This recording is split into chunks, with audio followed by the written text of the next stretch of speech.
géologues, les économistes, les forestiers, les pétroliers, ceux qui s'y connaissent au fond et qui regardent les statistiques, jamais ils parlent de transition. Ce qu'on invente maintenant n'a quasiment aucune importance sur ce qui va se passer avant 2050. Et on a la même chose avec l'idée de prise de conscience. Ça, c'est un truc qui m'a toujours énervé depuis longtemps, parce que en fait, je suis historien et j'aime pas l'idée condescendante du passé, quoi. C'est-à-dire, par le passé, on se serait un peu fichu d'environnement, et puis là, maintenant, on a pris conscience d'eux. Et ça, c'est un discours qui est omniprésent. Je comprends ce groupe 3 du GIEC qui montre, oui, c'est possible, il y a des chemins qui nous permettraient d'eux, mais à un moment ou à un autre, il faut dire, oui, c'est possible, mais de fait, ça ne va pas avoir lieu. On leur demande les trajectoires qui permettent de ne pas dépasser 1,5 degré ou 2 degrés. Et au bout d'un moment, ils sont obligés d'inclure ce genre de technologie pour pouvoir dire qu'il y a des trajectoires possibles. Le problème, c'est que ces techniques-là, elles sont pas du tout au point. D'ailleurs, eux-mêmes le disent, d'une certaine manière. Et c'est pas prêt, quoi. Ce qui nous pend sous le nez, et à mon avis, ça va être le grand sujet des prochaines décennies, c'est la question de la géo-ingénierie. Ça peut paraître absolument atroce, en termes philosophiques, en termes même de risque, parce que on maîtrise pas très bien ce qu'on fait quand on fait ça. Une fois qu'on fait ça, la motivation pour diminuer les émissions de CO2 baisse, donc on va continuer comme avant, c'est ça le risque. Et qu'une fois qu'on rentre là-dedans, on est obligé de continuer. Moi, ce qui m'inquiète beaucoup, c'est que quand on voit les canicules de plus en plus graves en Inde, et puis pas qu'en Inde d'ailleurs, est-ce qu'à un moment, la population ne sera pas acculée au fait d'accepter ce genre de choses absolument délirantes, quoi.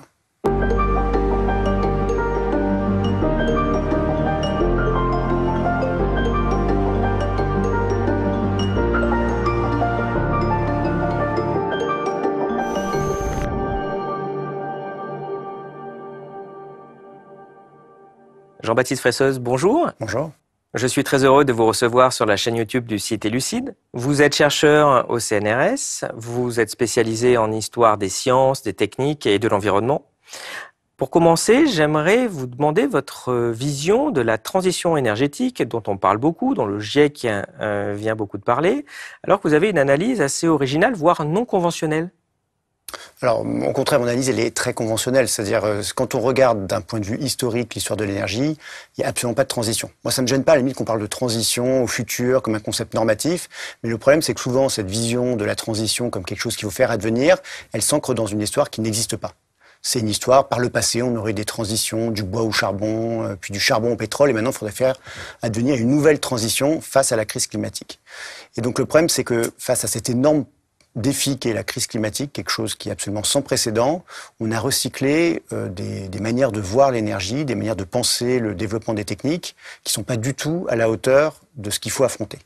Donc c'est vraiment plutôt, disons, ce caractère ambigu de la notion de transition qui donne l'impression que les choses sont quand même qu'on maîtrise le développement et qu'il faut accélérer un développement du capitalisme et de l'innovation qui, par le passé, nous aurait permis de faire des transitions énergétiques.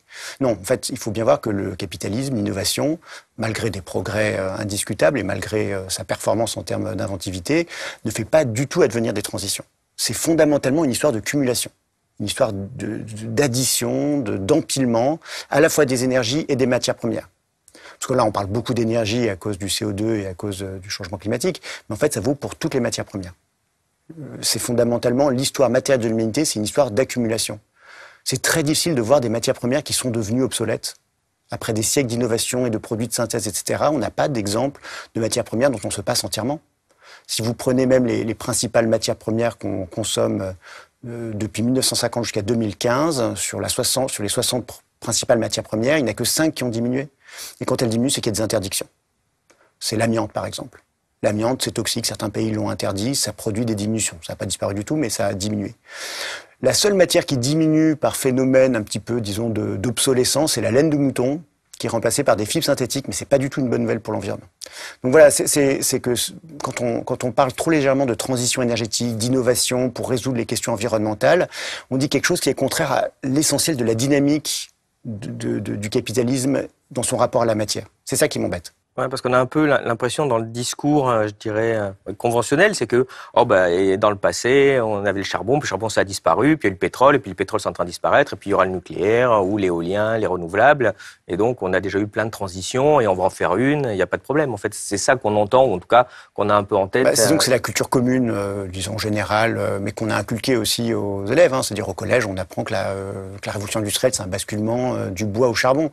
Manque de peau, la consommation de bois, elle ne fait qu'augmenter au moment de l'industrialisation. Et les pays les plus industriels sont ceux qui consomment le plus de bois. Bon. Et donc pourquoi Parce qu'en fait, même si on va utiliser par exemple moins de bois pour faire de l'acier, en Angleterre on n'utilise plus de bois pour faire de l'acier au 19e siècle, il y a une sidérurgie au charbon, ça c'est vrai, ça n'empêche pas qu'il y a plein de technologies liées à la révolution industrielle qui reposent sur le bois. Rien que les mines de charbon. Si vous prenez les mines de charbon anglaises en 1900, elles consomment 4,5 millions de tonnes de bois. Alors ça paraît complètement abstrait, 4,5 millions, c'est plus que ce que l'Angleterre consomme de bois au 18e siècle. Vous voyez, une transition énergétique, on consomme plus de bois uniquement pour l'énergie, parce que là on parle de galeries des mines qu'on doit étayer, qu'on doit soutenir, donc c'est pour produire de l'énergie. En fait, ça consomme plus de bois que ce qu'on brûlait directement au XVIIIe siècle. Donc on voit bien la dynamique en fait de symbiose. C'est un point sur lequel j'insiste. C'est l'histoire de l'énergie, c'est une histoire de symbiose d'énergie et de matière. C'est pas que le bois résisterait face au charbon, non, c'est que le bois il est stimulé en fait par la consommation de charbon. L'autre exemple c'est les chemins de fer, évidemment. On aurait dû appeler ça des chemins de bois. Les chemins de fer, ça consomme beaucoup plus de bois que de fer. Parce qu'il faut remplacer tout le temps les étais, les traverses des chemins de fer. Et ça, aux États-Unis en particulier, ça consomme des quantités absolument astronomiques de bois. Quand on parle de 20 millions de mètres cubes par an, c'est des chiffres absolument gigantesques. Donc on est sur une histoire qui est profondément d'addition, d'accumulation, de symbiose. Et pour autant, la culture générale, celle qui est avec nous quand on parle du changement climatique et de la transition qu'il faut faire, elle est complètement phasiste. Il y a cette idée que on serait passé donc au XVIIIe siècle du bois, de l'hydraulique, un XIXe siècle du charbon, un XXe siècle du pétrole, et cette histoire elle est radicalement fausse. Donc vraiment c'est au contraire, hein, ma vision des choses est parfaitement conventionnelle parce qu'elle s'ancre dans l'histoire en fait. C'est au contraire la vision de la transition qui est très hétérodoxe. Et d'ailleurs, si on prend l'histoire de la réflexion sur l'énergie, la notion de transition elle est tout à fait minoritaire en fait et marginale en vérité. C'est très tard qu'elle s'impose dans le débat public. Dans la décennie 70, pour dire les choses vite. Il y avait des pubs assez célèbres qui expliquaient qu'on allait remplacer le charbon, que tout ça était fini. Alors, si on veut aller dans l'histoire de la réflexion sur l'énergie, faut bien voir que les experts, c'est-à-dire les géologues, les économistes, les forestiers, les pétroliers, ceux qui s'y connaissent au fond et qui regardent les statistiques, jamais ils parlent de transition. Jusque dans les fin des années 60, début des années 70. Parce qu'ils savent très bien que le charbon, c'est pas remplacé par le pétrole. Enfin, c'est une évidence pour tout le monde. Enfin, comment dire, j'enfonce des portes ouvertes quand je dis ça. Et tout simplement parce que le pétrole, ça sert à quoi? Ça sert à faire avancer des voitures au XXe siècle. Et les voitures, ça consomme énormément de charbon pour les produire. Dans les années 30, pour produire une voiture, il faut en gros 7 tonnes de charbon. C'est à peu près autant que le pétrole en masse que la voiture va brûler dans toute sa durée de vie. Parce qu'il faut de l'acier, parce qu'il faut de l'électricité, parce qu'on fait du verre. Et ça, c'est une évidence. Enfin, je veux dire, c'est pas quelque chose de bizarre, quoi. Ford le disait très bien, hein, le plus grand constructeur automobile du XXe siècle disait, voilà, la chose importante pour les voitures, c'est l'acier, le fer et le charbon. Et si vous prenez des photos de sa grande usine sur la rivière Rouge, vous voyez un énorme tas de charbon au milieu de l'usine, c'est ce qui prend le plus de place. Donc, vraiment, on a une vision de l'histoire de l'énergie qui est transitionniste, alors que vraiment, de manière très très simple, c'est une histoire d'accumulation et de symbiose. Et donc, la question qui se pose, c'est comment ça se fait que cette notion ait rencontré autant de succès? Comment elle est utilisée maintenant? Qu'est-ce qu'elle nous empêche de penser maintenant? Quel genre d'options alors c'est pas des solutions parce qu'il n'y a pas de solution en vérité, mais quel genre de réponse en tout cas, ça permet de mettre sous le boisseau. C'est un peu ça, à mon avis, la question intéressante. J'ai envie de vous demander, mais du coup, si on n'a jamais fait réellement de transition énergétique, est-ce que vous pensez qu'il est possible là d'en faire une, comme il y a urgence, dans les années, voire décennies qui viennent? Alors, je dirais que c'est très très très improbable, voilà. Pour ne pas dire impossible. Et là, ça renvoie aux travaux du groupe 3 du GIEC. Il y a un dernier rapport qui est sorti en avril de ce groupe 3. Il faut savoir que le GIEC, donc, il y a plusieurs groupes, hein. Il y a le groupe 1 qui s'occupe du constat physique sur le climat. Groupe 2, c'est les impacts. Et groupe 3, c'est les scénarios de transition. Et là, c'est intéressant parce que la question de l'histoire est omniprésente. Combien de temps ça va prendre? C'est une question d'historien, une question de chronologie aussi. Et d'ailleurs, on voit bien que dans leur culture, peut-être pas forcément explicite, il y a cette idée que par le passé, on a fait des transitions. C'est dit dans le chapitre 2 de ce rapport, il y a une question qui est posée, ou plutôt une affirmation, les transitions pourraient avoir lieu beaucoup plus vite que par le passé, comme si par le passé on avait des transitions énergétiques. Très étrange. Et donc ce groupe 3 du GIEC, voilà, il propose des scénarios qui sont possibles selon eux, mais qui sont quand même très improbables. C'est-à-dire, on voit des courbes d'émissions où, en gros, les émissions n'ont fait que croître depuis 2 siècles, et puis il faudrait que ça fasse quasiment une chute verticale, quoi.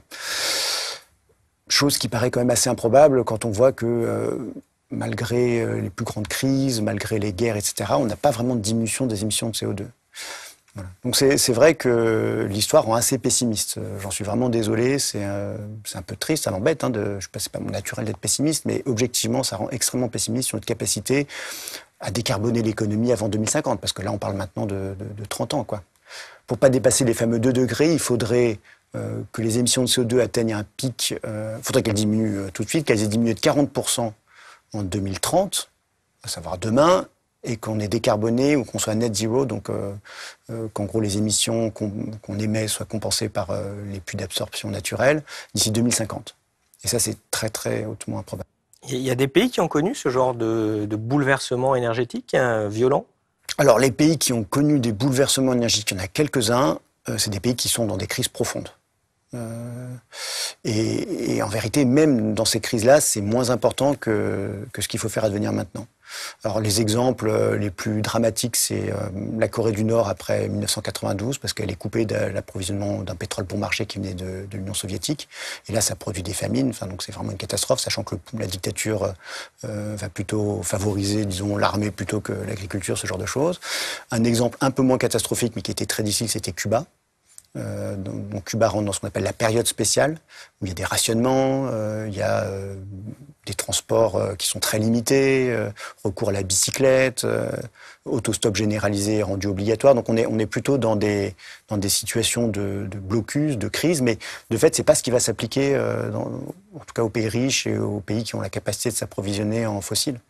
Parce que ça, c'était des pays qui étaient très contraints dans leurs approvisionnements. Nous, ce qu'on doit faire, c'est beaucoup plus difficile, parce qu'il faut s'auto-restreindre d'une ressource qui est au fond encore assez abondante. C'est ça la grande difficulté. Parce qu'il reste encore beaucoup de ressources. On parle parfois des pics pétroliers en disant, oh là là, comme le pic est bientôt là, de toute façon, on va arrêter d'extraire. Ça, ce serait la bonne nouvelle. Je pense que s'il y avait vraiment le danger du pic et l'épuisement très prochain des ressources, on serait obligé de faire quelque chose et de fait, on décarbonerait beaucoup plus vite. Le problème, ce que nous disent les climatologues, c'est qu'en fait, du carbone sous le sol, il y en a encore énormément. Il faudrait essayer les 3/4 des ressources économiques prouvées, pas des choses étranges, bizarres, des choses qui sont économiquement exploitables au prix actuel. Et en plus, là, avec les prix qui augmentent, on trouve évidemment de plus en plus de carbone sous le sol. C'est-à-dire que quand on sait qu'il reste du pétrole, du gaz, du charbon là, il faudrait qu'on dise les 3/4, de toute façon, il faut les laisser là. Touche pas. Ouais, mais... Et ça, c'est très difficile. C'est objectivement, ce serait contraire à pas mal de logique économique, de puissance, etc. Donc c'est pour ça que ça rend très pessimiste au fond. Donc il faudrait laisser tout le charbon, l'essentiel du pétrole et une bonne partie du gaz. Voilà. On est un peu dans ces contraintes-là. Il n'y a pas vraiment de raison que les pays extractivistes, qui ne sont pas forcément les plus en pointe sur l'écologie, qui ne sont pas forcément des démocraties, se privent comme ça de ressources disponibles. Voilà. On peut se demander aussi si d'ailleurs être une démocratie, c'est un plus ou un moins dans ce genre d'action à prendre d'ailleurs. Alors objectivement, il y avait tout un discours il faudrait une dictature éclairée pour faire une transition. Alors c'est sûr qu'il faudrait prendre des mesures très fortes. Donc il y a un aspect, faut être capable d'imposer des décisions politiques à une population qui n'est pas forcément allante à l'idée de moins prendre sa voiture, avoir des petits appartements, etc. Mais objectivement, vu le bilan écologique des dictatures ou des démocraties abîmées, genre Brésil par exemple, non, cet argument est en fait une fallacie, quoi. C'est-à-dire les dictatures sont plutôt au contraire des pays extractivistes qui surfent sur les fossiles, quoi. C'est bien de le rappeler parce que justement c'est des choses qu'on peut entendre. Tout à fait. Mais on voit quand même que l'effort à faire semble colossal. Et en effet, on peut être peut-être surpris des discours fréquents qu'on entend sur là, il y a un problème climatique, et de voir qu'en fait, il y a très peu d'actions qui sont prises, y compris des actions simples. Et on peut toujours acheter un énorme 4x4 pour être dans Paris. On peut aller 32 fois dans l'année à Bornéo, à Bali, en Australie, si on a envie. On a vu là d'ailleurs une petite polémique, puisque les gens s'amusent à suivre le jet de, je crois que c'est Bernard Arnault, qui prend son avion pour un vol de 10 minutes, puis tous les jours, de toute façon, on vole. Donc on voit que ça fait des quantités d'émissions finalement individuelles sur une petite partie de la population qui sont colossales. On voit qu'on n'a même pas pris ce genre de mesures qui, pourtant, choqueraient pas 90% de la population. Est-ce que c'est quelque chose aussi qui vous étonne, qui vous rend pessimiste ? Bah oui, ça m'étonne, c'est complètement déprimant. Enfin, je veux dire, c'est absolument incroyable, quoi. C'est-à-dire même les choses les plus évidentes, les plus simples, on les fait pas. Donc les choses très compliquées comme décarboner l'acier, capter le CO2 qui est émis par le ciment, etc. Ça, on attend toujours, quoi. Donc il y a plein de choses. Il n'y a même pas besoin d'innovation. Il n'y a pas besoin de nouvelles technologies, il n'y a pas besoin de milliards d'investissements. C'est des choses qui pourraient être dessinées du jour au lendemain. Je pense aussi à la réduction de la vitesse sur les autoroutes, des choses très très simples. La limitation de la taille des voitures. Enfin, il y aurait plein de choses évidentes à faire qui passent pas par la technologie et même ça, on ne fait pas. C'est pour ça que on peut être assez sceptique sur effectivement la volonté de vraiment décarboner l'économie en 2050, quoi. Et est-ce que pour vous, c'est aussi une des conséquences, parce que c'est une critique qu'on entend souvent sur l'espèce d'hypercapitalisme ou de néolibéralisme un peu en outrance, où finalement la liberté, une forme de liberté individuelle, c'est-à-dire qui semble sanctifiée. C'est-à-dire on ne peut pas en effet dire à quelqu'un, bah non, désolé, vous n'avez pas besoin d'un 4x4, enfin c'est pas possible. Ce genre de truc au niveau des mentalités qui est quand même très présent et qui peut être aussi un frein à l'action, que ce soit donc au niveau des individus, au niveau des entreprises, de mettre des limites ou de forcer à récupérer le CO2 des cimentiers, en effet, enfin une espèce d'entreprise roi ou d'individu roi, à un moment où il y a un vrai problème collectif à gérer, en plus international. Alors on peut effectivement référer aux grands principes, on peut voir aussi des lobbies beaucoup plus basiques de constructeurs automobiles qui font leur marge importante sur les SUV. On peut penser que aussi les entreprises d'aéronautique en France, c'est un petit peu le fleuron industriel avec l'armement qui reste, donc on n'a peut-être pas envie non plus de nuire à ce genre de fleuron industriel. Je pense c'est très compliqué pour tout le monde, quoi. C'est-à-dire, je sais pas quel gouvernement français serait capable de prendre des mesures qui vraiment diraient à Airbus, non, il faut réduire la voilure parce que vous faites partie en fait des grands constructeurs aéronautiques et objectivement, on ne sait absolument pas décarboner le transport aérien aux horizons temporels définis par les accords de Paris. Donc voilà, je pense que c'est de fait un problème énorme. Les gens qui disent qu'il y a une solution, en général, simplifient largement la difficulté. C'est pas simplement une question effectivement de technologie, ça je crois que c'est vraiment quelque chose qu'il faut faire comprendre à ceux qui nous écoutent, c'est-à-dire il y a l'aspect, il faut inventer des choses, mais après il y a le temps de diffusion des techniques. C'est-à-dire ce qu'on invente maintenant n'a quasiment aucune importance sur ce qui va se passer avant 2050. Ça c'est vraiment un point important d'histoire des techniques. Les techniques vraiment importantes, souvent elles ont été inventées il y a très longtemps, hein. L'automobile s'est inventée dans les années 1880. En France, la vraie diffusion de l'automobile, c'est les années 60. Hein. Enfin, je veux dire, la diffusion en masse de l'automobile. Mais ça met très longtemps. Aux États-Unis, c'est plus rapide. Ça, en 40 ans, les choses vont plus vite. Mais voilà, donc ça, c'est vraiment, je crois, un point important quand on parle de transition. On se focalise sur le nouveau, sur l'innovation. En fait, ça va ensemble. Hein. Transition et innovation, les deux vont ensemble. Ça permet finalement de continuer comme avant. C'est pour ça qu'à mon avis, la notion de transition énergétique, elle a joué un rôle clé en fait depuis qu'on parle de climat, surtout dans l'espace public depuis au moins les années 90, avec cette idée que face à ça, il faut faire une transition, les choses vont pouvoir être gérables technologiquement. Et ça, c'était vraiment faux. C'était vraiment, à mon avis, il y avait aussi un aspect, pour le coup, un peu pernicieux dans ce discours-là. De désinhibition, de manière de continuer comme avant, malgré le fait que les émissions stagnaient dans la plupart des pays riches, en fait, où il n'y avait pas de diminution importante, en tout cas. Donc, et je dirais que ça avait été bien perçu, d'ailleurs, par les industriels du pétrole dès le début. Ça, je suis tombé sur des documents assez croustillants. En 1982, c'est une anecdote, si je peux me permettre, qui est assez amusante. En 1982, le chef de la R&D d'Exxon, qui s'appelle Edward Shah, qui est quelqu'un qui a une grande assise industrielle, intellectuelle. C'est l'ancien conseiller scientifique de Nixon, l'ancien chef des Bell Labs, des laboratoires fondamentaux où s'invente l'électronique moderne, qui devient donc le chef de la R&D d'Exxon dans les fin des années 70. Il est invité à un colloque de climatologie par un climatologue important qui s'appelle Jim Hansen. Et ce qui est frappant, c'est qu'il fait tout un discours sur la transition énergétique. En disant, à ce moment-là, il n'est pas encore climato-sceptique. Il dit, évidemment qu'il y a un effet de serre. C'est la physique du 19e siècle. C'est pas ça la question, c'est pas ça la chose intéressante. La question vraiment intéressante, c'est qu'est-ce qui va plus vite, la transition énergétique ou bien la catastrophe climatique? Et il naturalise complètement cette idée de transition énergétique. Et c'est extrêmement astucieux parce que le tempo de la catastrophe climatique, en 1980, il paraît encore assez lointain et puis flou. Et donc ce texte d'Edward David, il est publié ensuite par le climatologue dont je vous ai parlé, Jim Hansen, qui le remercie, qui dit c'est très intéressant et ça. Donc en fait, il voit pas qu'il y a un enfumage énorme. Et Edward David, quelques mois après, il est à Pékin avec ses collègues présidents de compagnies énergétiques. Et c'est un speech sur les incertitudes qui entourent les compagnies énergétiques. Il dit il y a une chose qui est sûre, c'est que les fossiles, et le charbon en particulier, sera la grande énergie du XXIe siècle. Donc en fait, il était clairement dans une instrumentalisation de l'histoire, parce qu'il fait référence à l'histoire de l'énergie comme des histoires de transition. C'est vraiment une instrumentalisation de cette idée de transition et d'une culture historique fausse. Donc c'est pour ça que je pense que l'histoire a un rôle important, en fait. De rappeler ce que c'est vraiment l'histoire matérielle de l'humanité, c'est extrêmement important pour comprendre des fois les entourloupes qu'il y a dans les mots et dans les manières de cadrer les problèmes. Donc cette idée de transition énergétique, elle a longtemps servi, à mon avis, de déni du changement climatique. D'une certaine manière, pour simplifier, on pourrait dire il y avait le climato-scepticisme vraiment hardcore qui a été celui des think tanks néolibéraux américains, qui a été celui des compagnies américaines qui disaient non, il n'y a pas de changement climatique, ou alors c'est compliqué, il y a des débats, alors qu'en fait il n'y avait plus de débats depuis longtemps. Donc ça c'était une première chose. Mais en France, ça n'a pas eu non plus tant d'influence que ça. C'est-à-dire qu'on avait quelques personnages comme Claude Allègre qui sont connus pour avoir été climato-sceptiques, mais ils n'étaient pas d'ailleurs financés forcément, en tout cas à ma connaissance, par ces think tanks-là. Mais par contre, il y avait un climato-scepticisme ou un déni du changement climatique beaucoup plus diffus, complètement généralisé, qui lui passait par cette idée de transition énergétique.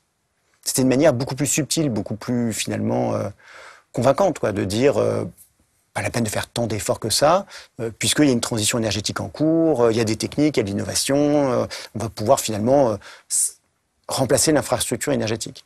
C'est-à-dire le problème de la transition énergétique, c'est qu'elle reconfigure la question du changement climatique, qui est une question quasi civilisationnelle en fait.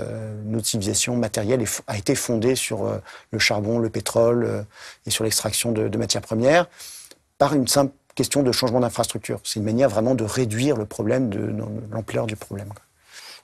C'est peut-être l'occasion de rappeler aussi ce que vous avez pointé. Il y a aussi, de la part de ces compagnies pétrolières, une vraie technologie de fabrication du doute ou de l'ignorance. Oui, tout à fait. Bon, ça a été bien renseigné par des historiens. Naomi Oreskes a beaucoup travaillé là-dessus. D'autres historiens sur d'autres sujets. Robert Proctor sur le tabac, par exemple, l'a bien montré. Stéphane Foucard, en France, a beaucoup aussi montré ça et vulgarisé ces travaux-là. Et donc, c'est quelque chose qui date des années 50, en gros. C'est formalisé par des publicitaires. C'est d'abord pour l'industrie du tabac. C'était de dire dans les années 50, il commence à y avoir des travaux qui montrent que le tabac, oui, ça donne le cancer. Bon. Et l'astuce que donnent les publicitaires aux compagnies de tabac est très basique, c'est de dire, plutôt que nier frontalement la science, au bout d'un moment, ça marche quand même pas très bien, c'est de dire, il y a une controverse, ou alors il y a plein d'autres causes. Et ça, c'est intéressant aussi, c'est-à-dire noyer la causalité principale dans plein d'autres causes qu'on va découvrir. Et d'ailleurs, ce qui est assez frappant, c'est que ce lobby du tabac a financé des recherches qui ont été importantes et qui ont même reçu un prix Nobel. Le Prion, par exemple, ça a été au départ financé en partie, qui a été ouvert par Prusiner, a été financé en partie par de l'argent du tabac qui cherchait un peu à noyer toutes les causalités du cancer, etc. Donc c'est assez frappant de voir à quel point, effectivement, disons, les intérêts privés ont été capables d'orienter la recherche dans certaines directions. Ça, c'est un point crucial. Je vais faire un tout petit peu de corporatisme, 30 secondes. S'il y a une chose à laquelle sert la science publique, financée sur l'argent public et sur vos impôts, c'est ça, en gros. C'est d'être quand même dans un rapport, disons, détaché de ces influences des intérêts privés pour toutes les questions de toxicologie, de santé, de pollution d'environnement. C'est absolument crucial. Et c'est vraiment fondamental que ça soit bien maintenu. Plus que faire des innovations, parce que d'une certaine manière, les entreprises savent très bien innover sans les chercheurs publics et ont beaucoup plus d'argent pour développer des nouveaux produits. Donc tout le discours actuel, qui est de rendre la science plus innovante, de connecter la science à l'innovation, etc., c'est vraiment ça, l'incantation en permanence depuis 30 ou 40 ans. C'est vraiment contre-productif, quoi. C'est-à-dire, au contraire, il faudrait plutôt couper, à mon avis, les scientifiques des projets industriels, en vérité, parce que les conjonctions sont plutôt inutiles au fond. Alors par rapport à ce qu'on vient de dire, ce que je vous propose, c'est peut-être de commenter quelques images et graphiques, histoire qu'on ait bien en tête la réalité par rapport aux petites musiques qu'on essaye de nous vendre en général. Justement, cette première image montre bien ce que certaines entreprises américaines essayent de vendre sur cet aspect de transition, à savoir, là, il y avait le charbon, c'est fini, on va faire autre chose. Alors ça, c'est une publicité qui était dans toutes les revues, tous les hebdomadaires américains, fin 71, début 72, si je me souviens bien. Ce qui est intéressant, c'est que donc ça vient en fait de General Electric, comme on peut le voir. Ce qu'ils sont en train d'expliquer, c'est qu'il faut financer avec de l'argent public les programmes de surgénérateurs. C'est vraiment, ça c'est quelque chose qui est clé pour comprendre en fait le discours de la transition, c'est que ça vient d'un milieu très particulier qui est celui des savants atomistes américain, de l'AEC, l'Atomic Energy Commission, l'équivalent du CEA américain, General Electric, Westinghouse, donc les deux grandes compagnies électriques, et qui sont aussi néo-malthusiens. Qu'est-ce que je veux dire par là? C'est-à-dire qu'ils sont obsédés par la question des limites. Limites pour la démographie et donc comment on va nourrir la planète. Ça, c'est une question qui les intéresse beaucoup. Ils pensent que le nucléaire est une des solutions pour produire plus de céréales. Et puis, limite des ressources fossiles surtout. Et Marion King Hubbert, que vous connaissez peut-être, c'est le théoricien du pic pétrolier. Quand on parle du pic du pétrole, en fait, on parle de Marion King Hubbert et des écrits de Marion King Hubbert, qui est un grand géologue de la Shell, de l'entreprise Shell, travaille aussi pour l'AEC, pour la Commission américaine de l'énergie atomique. Il le fait parce que l'AEC veut se débarrasser des résidus nucléaires liquides dans des puits de pétrole abandonnés. Donc, il recrute un spécialiste des puits de pétrole. Marion King Hubbert est assez critique, en fait, de cette solution-là. Par contre, l'AEC le recrute aussi parce que c'est un des promoteurs de cette idée qu'il n'y a pas tant de ressources fossiles que ça. Et donc, pourquoi c'est ces intellectuels-là qui pensent la transition? Parce que pour eux, il y aura forcément une transition, tout simplement parce qu'il n'y aura plus de fossiles. Ou alors, il y en aura tellement peu que ça coûtera tellement cher, donc il y aura forcément besoin du nucléaire. C'est en fait un argument, au départ, qui est défensif, parce que quand l'énergie nucléaire commence à faire parler d'elle, après Hiroshima, très vite, il y a cette idée qu'on va rentrer dans un âge atomique. Et les économistes américains, économétriciens, font plein de calculs et ils montrent que ça sera difficilement compétitif par rapport au charbon, dans un futur très lointain. Et que même si on mettait le nucléaire, au fond, ça ne changerait pas grand-chose au PNB américain, parce qu'en fait, par exemple, quand on produit l'électricité, les 2/3 du coût, c'est la distribution de l'électricité. Donc changer vous voyez, le charbon par du nucléaire, ça change pas tant que ça à l'équation économique. Et ça horripile les savants atomistes américains qui pensent avoir découvert, en fait, la clé du futur de l'humanité. Avec cette énergie propre, inépuisable, etc. Si on allait sur un générateur. Et ça les énerve. Et ce qu'ils disent, en fait, ces économistes, ils n'ont rien compris. La question, c'est pas que le nucléaire soit compétitif maintenant, c'est qu'il y ait du nucléaire quand tu auras plus de charbon. Il y a une autre question beaucoup plus existentielle où on pense le futur de l'humanité à l'horizon de plusieurs siècles, en fait. Donc, c'est des gens qui pensent l'énergie à des horizons très lointains, et là, ils commencent à parler de transition.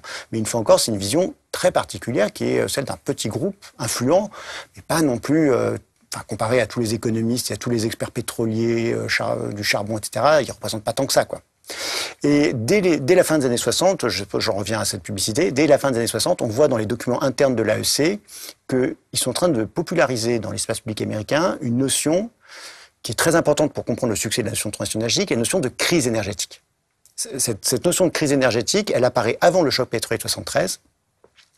Et quand on parle de crise énergétique, à ce moment-là, c'est l'électricité. Il y a eu des blackouts aux États-Unis. Il y en a un important en 1965 à New York, qui a beaucoup marqué la population américaine. Et en fait, le lobby nucléaire explique que les États-Unis vont vivre une crise énergétique si on ne finance pas à hauteur de ce qu'il faut le nucléaire. Et en fait, au départ, la notion de crise énergétique, c'est une notion qui est anti-écolo.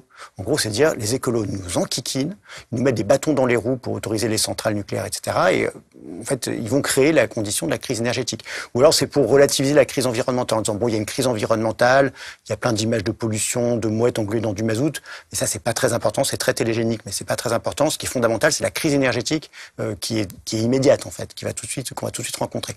Donc, dès la fin des années 60, début des années 70, il y a cette idée de crise énergétique qui est inculquée un peu dans l'espace public américain. Et la divine surprise de ces savants atomistes, finalement, c'est 1973, le choc pétrolier, où là, cette notion de crise énergétique, qui au départ était assez marginale, devient le discours commun sur l'énergie. Tout le monde parle de crise énergétique. Tous les rapports, Jimmy Carter, les présidents américains, etc., tout le monde parle de crise énergétique. Et la notion de transition énergétique, elle émerge dans le sillage de ça, comme ce qui va permettre de résoudre la crise énergétique.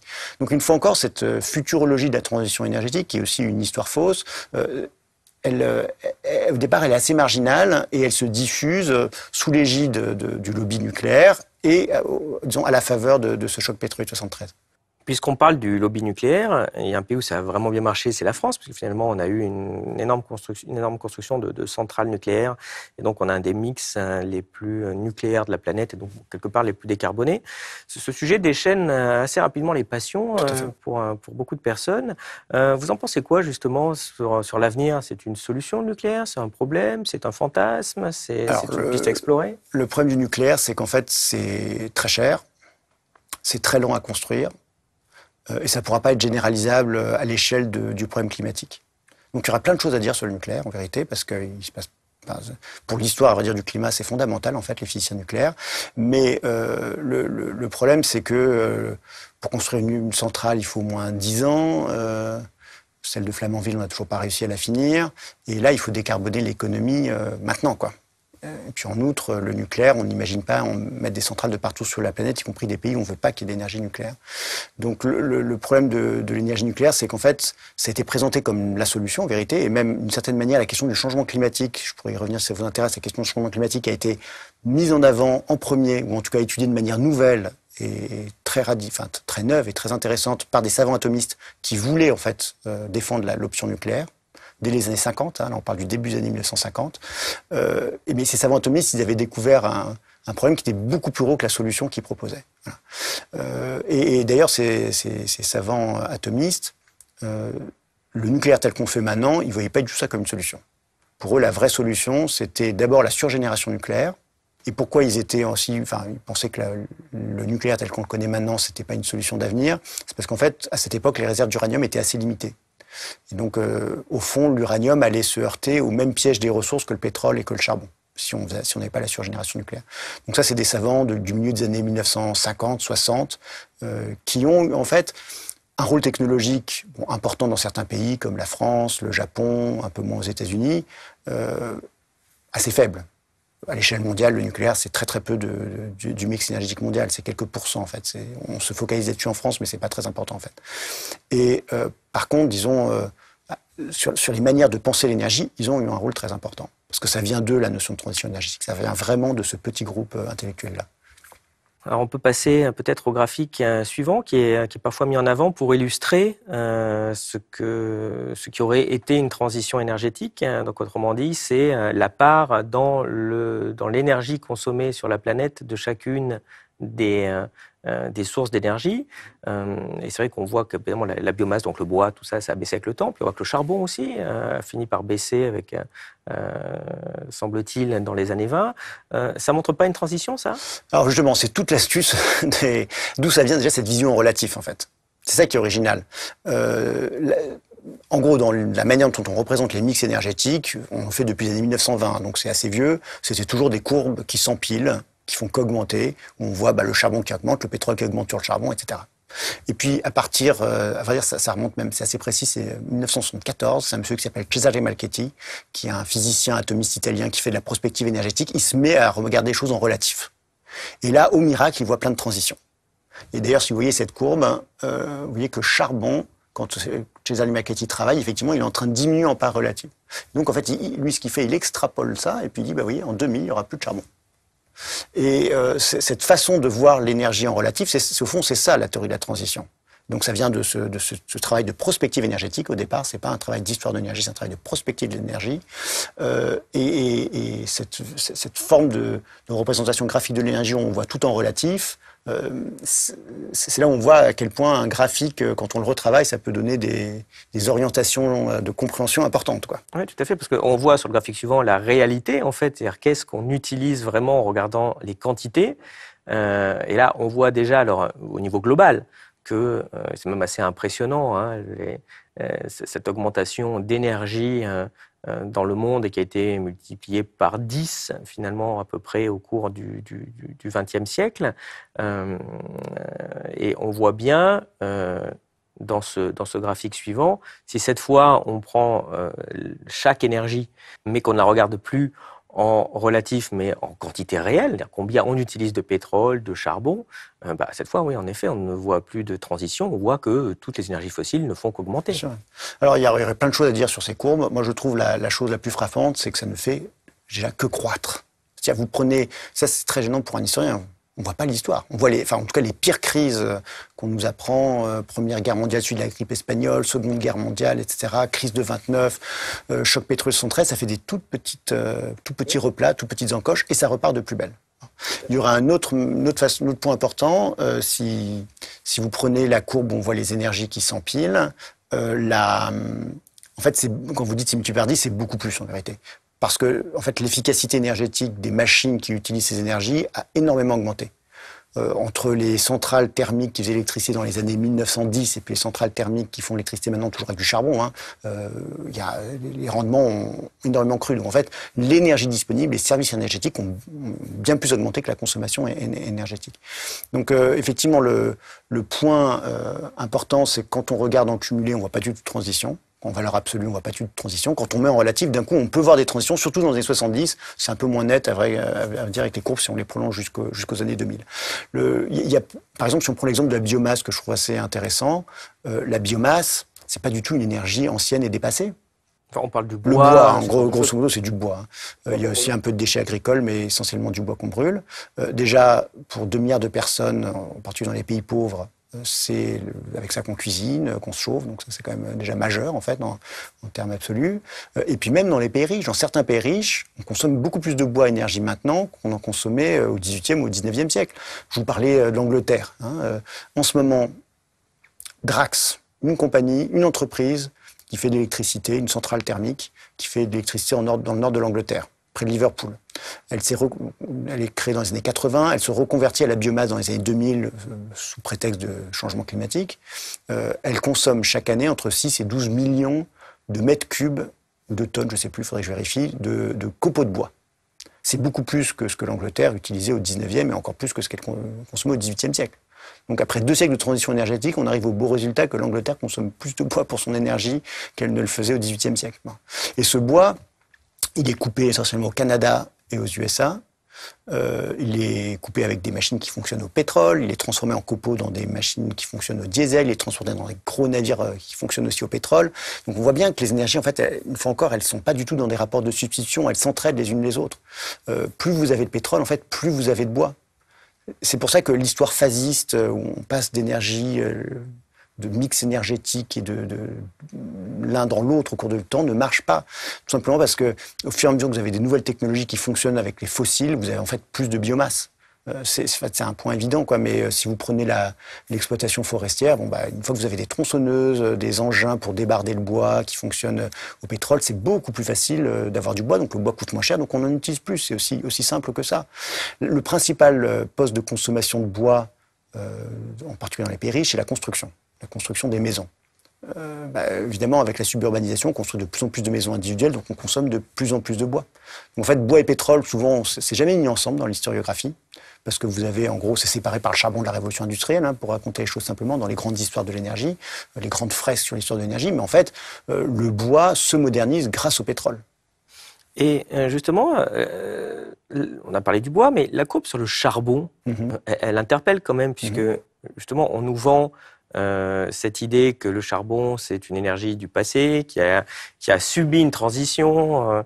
On a tendance à penser qu'il n'y en a plus, alors qu'en fait, on voit que c'est toujours extrêmement utilisé. Alors certes, en particulier en Chine, mais qu'il y a eu une explosion dans les années 2000 avec le développement chinois. Alors, c'est vrai que c'est d'abord une histoire qui se passe en Chine avec une explosion de la consommation de charbon. On est à près de 4 gigatonnes de charbon par an. C'est 4 fois plus que le sommet du charbon aux États-Unis, 1,2 gigatonnes. En 2008. Bon, cela dit, le pic du charbon aux États-Unis, c'est 2008. C'est pas quelque part au milieu du XXe siècle. Non, c'est très récent en fait. Disons que le charbon s'est énormément modernisé. Alors, ça dépend des pays, etc. Mais à partir des années 1950-60, ce que c'est que le charbon, ça change complètement. C'est plus du tout le charbon des années 1900. Il y a plus de changements dans les mines de charbon entre 1920 et 1960 qu'entre depuis le début de l'histoire du charbon jusqu'en 1920. Parce que ça devient des machines qui extraient le charbon. Soit des grandes machines souterraines, ce qu'on appelle le soutènement marchand, c'est des machines automatiques qui coupent le charbon, qui l'envoient ensuite sur des tapis roulants.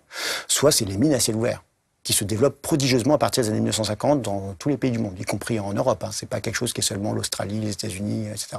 Donc ces mines de charbon à ciel ouvert, les productivités du travail n'ont absolument rien à voir. On est au-delà de entre 20 et 30 tonnes de charbon par jour et par mineur. Mais ce que c'est qu'un mineur, en fait, c'est un conducteur d'engin, en fait. C'est des techniciens, des ingénieurs qui travaillent dans les mines. Donc la mine de charbon, actuellement, pour la plupart des pays, en fait, c'est ça. Et puis autre chose, en fait, tous les pays consomment beaucoup de charbon, tout simplement parce qu'on consomme des matières qui sont produites à partir de charbon.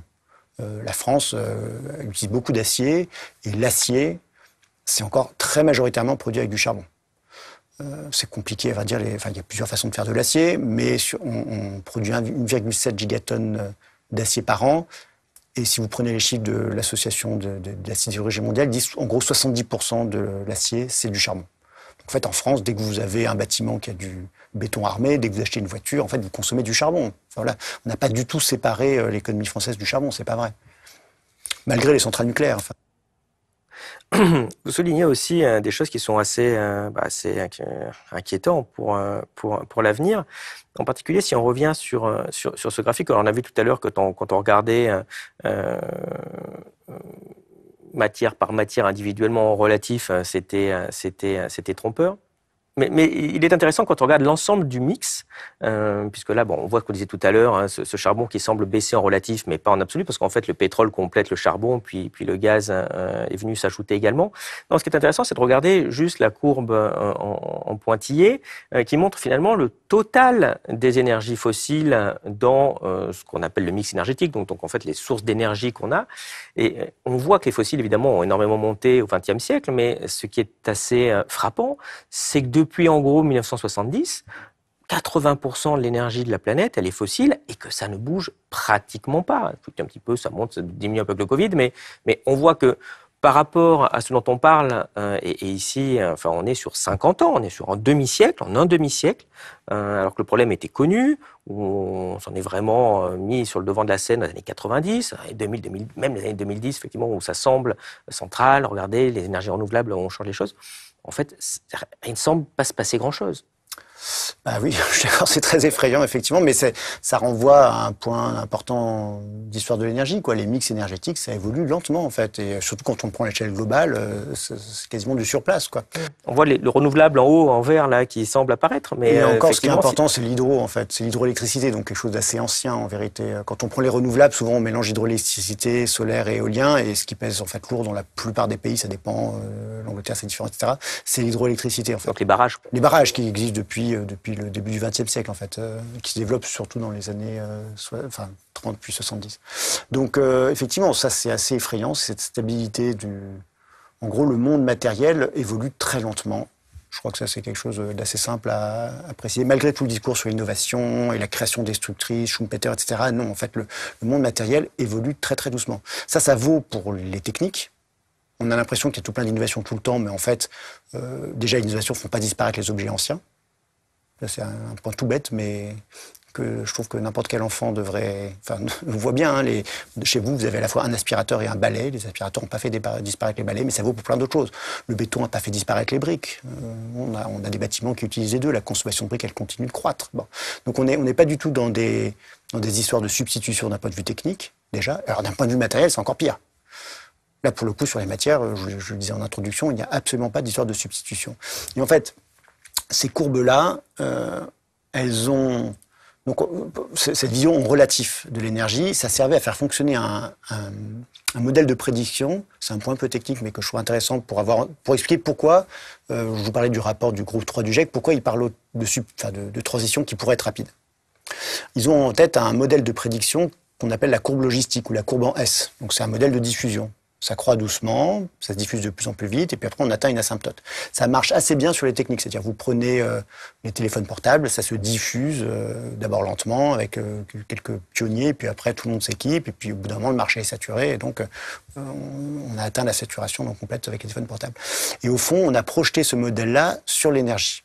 Ça marche pas très bien, tout simplement parce que les énergies ne sont pas dans des rapports de substitution, j'ai déjà insisté là-dessus, ils sont dans des rapports de symbiose. Donc c'est pour ça que ce modèle de substitution logistique marche pas si bien que ça. Et ce modèle de substitution aussi, il donne l'illusion que, vous voyez, c'est lent au début, puis d'un seul coup ça s'accélère. On pourrait avoir une sorte de disruption du mix énergétique global grâce à du solaire très très bon marché, grâce à l'éolien qui, c'est vrai, coûte de moins en moins cher, etc. Donc c'est pour ça que derrière cette énorme stabilité, si vous voulez garder espoir, et c'est en fait un peu le but du rapport du groupe 3 du GIEC, si vous voulez garder espoir, vous avez en tête ce modèle de substitution logistique où cette énorme stabilité, quand on considère les agrégats globaux, cacheraient des dynamiques qui sont presque vous voyez, on sort du côté plat, et puis maintenant on va rentrer dans la phase absolument explosive de transition grâce aux énergies renouvelables. Alors pourquoi, à mon avis, ça ne marchera pas comme ça? C'est encore des raisons historiques, je suis désolé, je vais retourner un peu dans l'histoire, mais une fois encore, prenons par exemple l'énergie solaire. Le temps que ça va prendre pour qu'avec de l'énergie solaire, on fabrique des panneaux solaires, puis on fabrique aussi des voitures électriques sans charbon, de l'acier sans charbon, qu'on sera capable d'avoir un système solaire et éolien renouvelable qui en gros, s'alimente lui-même, capable de se reproduire lui-même. Il n'aura plus besoin des fossiles pour exister, donc sera vraiment autonome des fossiles. Ça, dans l'histoire, c'est vraiment la fin de la symbiose, si vous voulez, quand les énergies arrivent vraiment à se séparer, ça prend très très très longtemps. Ça prend des temps considérables, et pour, par exemple, pétrole-charbon, ça n'a jamais eu lieu. Les logistiques du pétrole et du charbon sont encore complètement intriquées. Pour extraire du charbon, vous avez besoin de pétrole. Pour extraire du pétrole, vous avez besoin de charbon parce que vous avez besoin d'acier. C'est aussi bête que ça, quoi. Toutes les routes dépendent du charbon. Enfin, tout ça est fondamentalement lié. Les fossiles sont fondamentalement liés. Par contre, si vous prenez, par exemple, charbon et bois, là, il y a eu une forme de désintrication. Mais ça a mis très longtemps. Je vous avais parlé des étais des mines. J'ai un graphique qui montre le temps la consommation de bois dans les mines. En fait, ça fait que croître encore au XXe siècle. C'est pas propre au XIXe siècle. Il faut attendre la fin des années 1960 pour vraiment voir une diminution de la consommation des étais dans les mines. Et c'est principalement lié à des innovations techniques, mais c'est surtout lié aux mines à ciel ouvert, où là, forcément, vu que vous n'avez plus de galeries, vous n'avez plus besoin d'étayage, c'est aussi bête que ça. Mais ces consommations de bois, c'est des choses absolument spectaculaires. La Russie, à la fin des années 1965, consomme près de 25 millions de mètres cubes de bois pour extraire du charbon. Alors 25 millions de mètres cubes, pareil, ça paraît abstrait, c'est plus que la production française de bois au début du XXe siècle. Et en plus, c'est du bois d'œuvre, donc du bois de meilleure qualité, donc c'est beaucoup plus en vrai que les capacités françaises de production de bois. Uniquement pour extraire du charbon. Et là, si je peux me permettre une petite anecdote historique qui renvoie à une actualité, c'est qu'en fait, si vous prenez par exemple les grandes mines d'Ukraine, dans le Donbass, elles se développent à la fin du XIXe siècle avec des capitaux souvent occidentaux, belges, anglais, français, mais surtout belges d'ailleurs. La production de pétrole culmine à 80 millions de tonnes jusque dans les années 50. Et puis en 53, il y a un canal qui est creusé entre la Volga et le Don, le canal donc, qui permet de relier la Russie centrale avec l'Ukraine. Et c'est à partir de là où, en Ukraine, il y a suffisamment de bois pour extraire ce qu'il faut de charbon. Et là, la production de charbon augmente vertigineusement. On est à 230 millions de tonnes quelques 15 ans plus tard. Donc vous voyez, c'est mise en relation de très vastes espaces de la Russie centrale et de toutes ces forêts de Russie centrale avec le bassin minier et sidérurgique du Donbass qui crée cette possibilité d'extraire du charbon. Puisque vous parlez justement de ce sujet dramatique ukrainien actuel, on s'est mis à reparler tout d'un coup beaucoup de sécurité énergétique, de mix énergétique, de problématiques du gaz russe, sans trop parler de problématiques du pétrole saoudien, mais justement, est-ce que ça va, selon vous, aider à une transition qu'on espère voir arriver ou pas? Là, ça, c'est typiquement le genre de choses où on voit qu'on ne comprend pas l'amplitude du problème, quoi. Quand on entend ça, justement, la guerre en Ukraine, c'est le moment où on va faire la transition. Bon, déjà, comparé à ce que je vous raconte, aussi dramatique que la guerre en Ukraine soit, et ses conséquences aussi sur ceux qui importent du blé, et donc dans les pays pauvres, ça va avoir des conséquences sans doute très graves. Par rapport à ce dont on parle, en fait, qui est en fait la création de notre seconde nature. C'est-à-dire toutes les infrastructures matérielles de nos villes, de nos bâtiments, de nos machines, de tout, quoi. Depuis 2 siècles, c'est pas grand-chose. Je crois qu'il faut aussi voir un peu le changement climatique, pourtant c'est ça dont on parle, c'est l'ensemble de la seconde nature. Donc la guerre en Ukraine, au fond, c'est aussi dramatique que ça soit, ça va pas non plus fondamentalement dévier cette énorme machine. Vous voyez ? Deuxièmement, je pense que dans l'idée que il faut se saisir de la crise pour faire la transition, c'est une vision un peu moralisatrice, comme s'il y avait un bien à tirer de ce mal absolu, quoi. C'est ça qui me gêne, en fait. Et puis, troisièmement, avec la guerre en Ukraine, on a un renchérissement du pétrole et du gaz, et ça ouvre de nouvelles frontières extractives. Et en particulier, on va remplacer du gaz russe qui était, disons, moyennement sale, par du LNG américain, qui est en fait plus sale, parce que le LNG, il faut extraire le gaz, il faut le comprimer, le liquéfier, le déliquéfier, le remettre en gaz après, et tout ça, c'est beaucoup plus émetteur de CO2. Il y a des papiers qui montrent que c'est 2 fois plus émetteur en CO2. Donc on arrive en fait le gaz devient quasiment aussi sale que le charbon, hein. C'est assez frappant quand même. Donc, le gaz américain, parce qu'on lui fait traverser l'Atlantique. Oui, donc il faut le mettre dans un méthanier, et ça c'est très émetteur en CO2. En plus c'est du gaz de schiste, donc c'est des extractions qui sont plus polluantes et qui mettent plus de fuite de méthane, donc c'est pas bon, quoi. Et puis 4e argument, un truc tout bête, Mais toutes ces destructions d'infrastructures et de bâtiments en Ukraine, après la guerre, on va les reconstruire. Et en fait, on oublie à quel point la construction, le béton, l'acier, ça c'est très émetteur en CO2. Donc pour toutes ces raisons, en fait, vous voyez, c'est vraiment pas du tout une bonne nouvelle pour l'environnement, quoi. Puis une cinquième raison, c'est que si on voulait vraiment agir sur les émissions de CO2, il faut accepter, en fait, au fond, surtout à horizon 2030, 2040, 2050, il faut réduire la taille de l'économie. C'est triste, mais voilà, j'en suis désolé. C'est pas que je suis né dans la décroissance, mais c'est un peu un constat assez basique, en fait, du lien entre économie et consommation matérielle. Pour imaginer une décroissance de l'économie, quand on est en situation de rivalité géostratégique, objectivement, ça paraît peu probable.